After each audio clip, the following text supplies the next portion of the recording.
Welcome back to Felix the Cat. Today we're reading chapter 4. I believe it's called Cooped in the Cage. Let's get to it.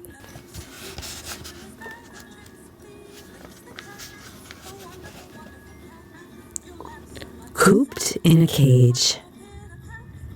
Bang! Up came the sun.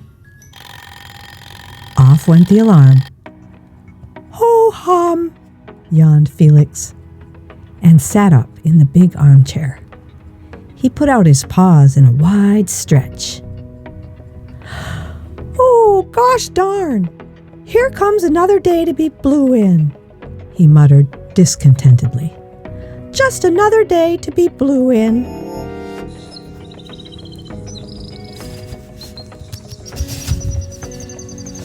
Sang a glad little musical voice. Who under the sun feels like that today? Felix asked himself. I'll have to go and investigate. His search led him into the sun parlor, where Chico the canary sat on the perch in his cage, singing as though he wanted to break his throat in two. Sang Chico. Huh, said Felix thoughtfully. And all he gets to eat is a lot of funny-looking seeds and a bone stuck in his cage, and maybe an apple now and then.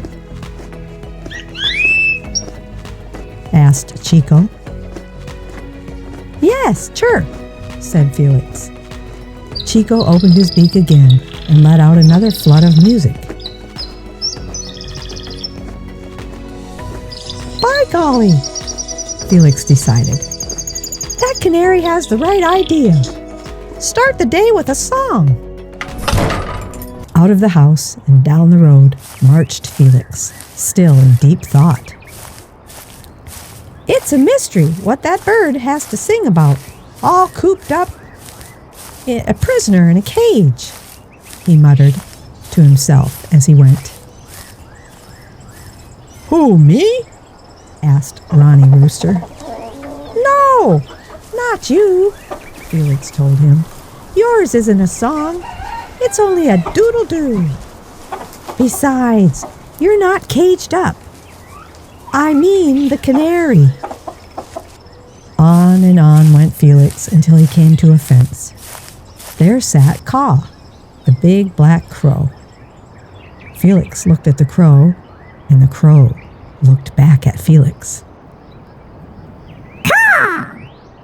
Piped the crow. Yeah, caw, said Felix. Then he delivered a speech before the fence. Now take the crow, orated Felix. Take the crow. No cage to hold her.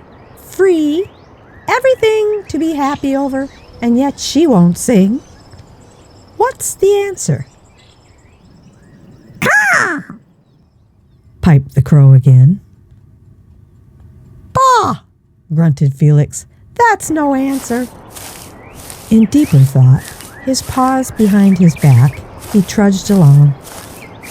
Around the corner, Tuffy was hiding with a load of bricks, waiting for a subtle target to appear. Oh boy, he sniggered. A molly grinder. I'll try out my pitching arm on him. Nearer and nearer came the unsuspecting cat. Neither the rooster nor the crow is caged, Felix was saying to himself. And yet, how do they sing? Zowie! The brick hit him square on the head. Wow! Yow! Screeched Felix. I'm seeing things! It's stars I'm seeing! Who threw all those stars at me? What a shot! What a shot! Screamed Tuffy with great satisfaction. If I can do it once, I can do it again. He threw the second brick, and then he threw the third brick. It isn't stars I'm feeling, cried Felix. It's bricks, big heavy bricks, with too many corners to suit me. Here's where I run. And how the cat did run. He looked like a flying piece of black fur. Felix was so intent upon escaping the expert aim of Tuffy's bricks, he didn't look where he was going. Came the growl of a hungry hound. "Zowie!" cried Felix and stopped short. For a moment, he looked the hound right in the eye. "Zowie!" Felix cried again. "Here's where I go in another direction." "Well, you better go fast," growled the pooch, "because I get all my pleasure in life just by chasing black cats around the block." On and on went Felix till he could hardly go another step.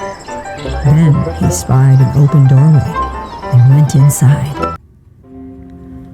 For a little while he lay quiet, and then he got up and looked about him. A sign said, "Dressmaker." On the floor lay papers of pins and a tape measure. A woman was bending over a queer-looking frame.